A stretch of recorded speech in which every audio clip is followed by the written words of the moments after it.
Durgapur chamber of commerce and ইন্ডাস্ট্রিজের উদ্যোগে দুস্থ শিশুদের বস্ত্র বিতরণ অনুষ্ঠানের সূচনা হলো। মহালয়ার পুণ্য লগ্নে দুর্গাপুরে মার্কনি দক্ষিণপল্লী পূজা মণ্ডপ প্রাঙ্গণে শিশুদের বস্ত্র বিতরণ করা হয়।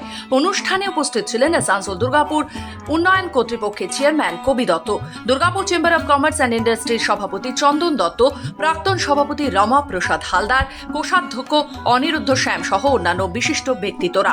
উদ্যোক্তাদের পক্ষ থেকে জানানো হয়, প্রত্যেক বছরই তারা দুর্গাপুরের বিভিন্ন প্রান্তিক এলাকায় শিশুদের হাতে বস্ত্র তুলে দেন। এই বছরও তারা প্রায় 500 জন শিশুকে বস্ত্র বিতরণ করেন। আমরা প্রতি বছরই করে থাকি এই পুজোর আগে।